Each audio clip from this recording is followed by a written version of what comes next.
Hi friends, ఇవాల్టి వీడియోలో ఏంటంటే మనం మొదట వీడియోలోన కంప్రెసర్ ఎలా మార్చాలి, నాన్ ఇన్వర్టర్ కింద ఎలా కన్వర్షన్ చేయాలనేది చెప్పుకున్నాం కదా. ఇప్పుడు సెకండ్ పార్ట్లో ఏంటంటే మనం వైరింగ్ ఎలా చేయాలి అనేది పూర్తిగా డీటెయిల్గా ఎక్స్ప్లెనేషన్ అనేది ఇస్తాను అనమాట. ఇప్పుడైతే మనకి ఇన్వర్టర్ కంప్రెసర్ను ఇన్వర్టర్ వైరింగ్ ఉన్నది మనం చూపించాం కదా.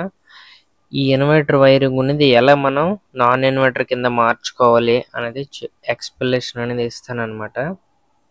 ఇప్పుడైతే శాంసంగ్ కంప్రెసర్ ఉంది, అలాగే మనం నాన్ ఇన్వర్టర్కి కంప్రెసర్ రీప్లేస్ చేసాం. ఫస్ట్ వీడియోలో ఉంటుంది, చూడండి ఒకసారి. లింక్ అయితే దీని కింద ఇస్తాను.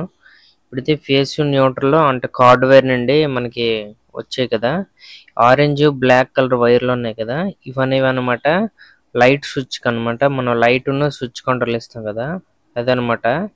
అలాగే ఈ ఆరెంజ్ కాకుండా ఇంకో కలర్ వైర్ ఇప్పుడు చూపిస్తున్నాను కదా, ఈ వైరు డైరెక్ట్గా కంప్రెసర్కి ఇచ్చామన్నమాట.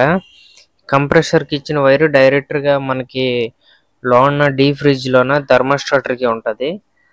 ఆ థర్మోస్టాటర్ నుండి మళ్ళీ రిటర్న్ వచ్చి మళ్ళీ పవర్ సప్లై కింద వెళ్తుంది అనమాట.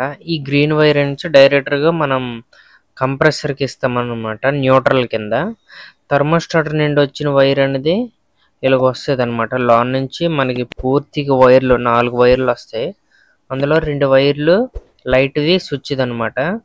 ఒక వైర్ ఇంకా 2 వైర్లు నుంచో మన థర్మోస్టాటర్ వైర్లు వస్తాయి అనమాట.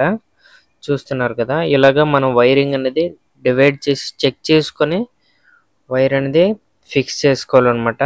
దానికి వైరింగ్ అనేది చాలా జాగ్రత్తగా చేయాలి ఫ్రెండ్స్, ఓకేనా.